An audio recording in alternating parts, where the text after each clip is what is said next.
நேற்று கரூர் மாவட்டத்தில் திராவிட முன்னேற்ற கழகத்தினுடைய முப்பெரும் விழா, அந்த விழாவை கரூர் மாவட்டத்தில் நேற்று நடத்தியிருக்கின்றார்கள். எனக்கு அதை பார்க்கும் பொழுது ஐயோ பாவம் என்றுதான் தோன்றியது. காரணம், இதே கரூர் மாவட்டத்திற்கு சுமார் 8 ஆண்டுகளுக்கு முன்பு அன்னைக்கு எதிர்க்கட்சி தலைவராக இருக்கக்கூடிய ஐயா ஸ்டாலின் அவர்கள் வந்த பொழுது அவர் பேசிய வசனம், இந்த மாவட்டத்தில் 2 திருடங்க இருக்காங்க. ஒரு பெரிய திருடன், அவர் பேர் செந்தில் பாலாஜி, சின்ன திருடன் செந்தில் பாலாஜியினுடைய தம்பி அப்படின்னு பேசிட்டு போனார். எனக்கு 8 ஆண்டுகள் கழித்து அதே கரூர் மாவட்டத்தில் அவர் மேடையில் பேசும் பொழுது உலகமகா உத்தமர் செந்தில் பாலாஜி, இந்த உலகத்திலேயே மிகச்சிறந்த ஒரு மனிதர் செந்தில் பாலாஜியினுடைய தம்பி சர்டிபிகேட் கொடுத்தார். இன்னைக்கு திமுகவினுடைய முப்பெரும் விழா இப்படித்தான் நடந்திருக்கு.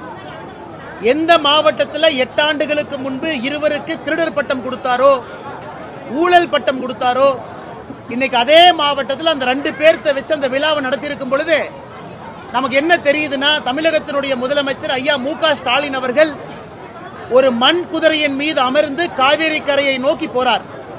2026 தேர்தலுக்கு மண் குதிரையில காவேரி கரைக்கு போறாரு. அந்த வரக்கூடிய ஆற்று வெள்ளத்துல மண் குதிரையெல்லாம் அடித்து போன பிறகு அவர் தப்பிப்பதே எனக்கு கஷ்டமா இருக்கு. அதனால் மேடையில் அமர்ந்து கொண்டு பாரதிய ஜனதா கட்சிக்கு பாடம் எடுக்கிறார், எப்படி இருக்க வேண்டும் என்று. பாரதிய ஜனதா கட்சி ஒரு நாளும் கூட தமிழக மக்களுடைய இதயத்தில் இடம்பெற்றுக் கொண்டிருக்கின்றோம். இந்த நிகழ்வும் ஒரு சாட்சி தான். அதனால் அந்த கரூர் மாவட்டத்தில் நடந்த முப்பெரும் விழாவே திமுக அரசுல சாராய காசில் நடத்தப்பட்ட விழா. சாராய மந்திரியாக 3 ஆண்டுகள் பணி செய்து அவர் சம்பாதித்த பணத்தில் தான் இன்னைக்கு கரூரில் இத்தனை ஆண்டு காலமாக இருக்கக்கூடிய திராவிட முன்னேற்ற கழகத்தினுடைய விழாவே நடக்குதுன்னா இதைவிட ஐயோ பாவம் என்று சொல்வதற்கு வேற என்ன சான்று வேண்டும்? ஆனால் முதலமைச்சர் அவர் கண்ணாடியில் பார்க்கணும். எப்படிப்பட்ட ஊழல்வாதிகளை கட்சியில வச்சுக்கிட்டு, எப்படி சம்பாதிச்ச பணத்தை எல்லாம் வச்சுக்கிட்டு அதுல ஒரு விழா நடத்துறாரு. அந்த மேடையில் ஏதோ ஒரு பெரிய சாதனையை செய்தது போல எங்களுக்கு அறிவுரை வழங்குறார்.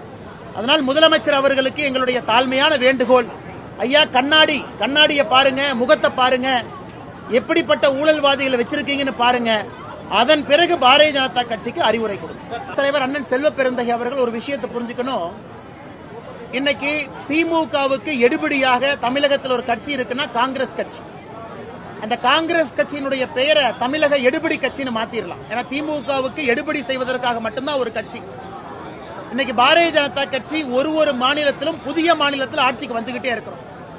வடகிழக்கில் எல்லா மாநிலத்திலும் ஆட்சியில் இருக்கிற ஒரு மாநிலத்தை தவிர புதிதாக ஒரிசா மாநிலத்துக்கு ஆட்சியில் இருக்கும். தொடர்ந்து ஒரு முறை அல்ல, 2 முறை அல்ல, பல முறை குஜராத்தில், மத்திய பிரதேசில், ராஜஸ்தான்ல ஆட்சியில் இருக்கும். ஜம்மு அண்ட் காஷ்மீர் இதற்கு முன்பு ஆட்சியில் இருந்திருக்கின்றோம். கர்நாடகாவில் ஆட்சியில் இருந்திருக்கிறோம். புதுச்சேரியில் கூட்டணி ஆட்சியில் இருக்கிறோம். அதனால் இன்னைக்கு செல்வ பெருந்தை அவர்கள் காங்கிரஸ் கட்சி எத்தனை இடத்துல ஆட்சியில் இருக்குன்னு கேட்கணும். அடுத்து வரக்கூடிய பீகார் தேர்தலிலும் நம்ம கூட்டணி தான் ஆட்சிக்கு வரப்போகுது.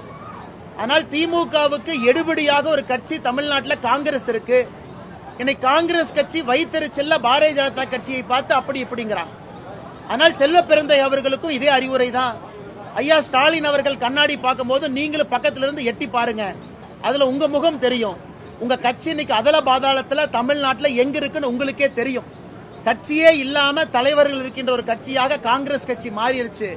எனக்கு அவர்களும் துரதிர்ஷ்டவசமா அறிவுரை கொடுக்கறாங்க. இதை விட நாம் என்ன சொல்றதுங்க ஐயா? செய்திகளை உடனுக்குடன் தெரிந்து கொள்ள கீழ்கண்ட கேபிள் மற்றும் டிடிஎச் நெட்வொர்க்குகளில் எம்நாடு செய்தி தொலைக்காட்சியை காணுங்கள். பாதகம் செய்பவரை கண்டால் நாம் பயம் கொள்ளலாகாது பாப்பா. மோதி மிதித்து விடு பாப்பா, அவர் முகத்தில் உமிழ்ந்து விடு பாப்பா. அண்மை செய்திகளை உடனுக்குடன் தெரிந்து கொள்ள இணைந்திருங்கள் எம்நாடு தொலைக்காட்சியுடன்.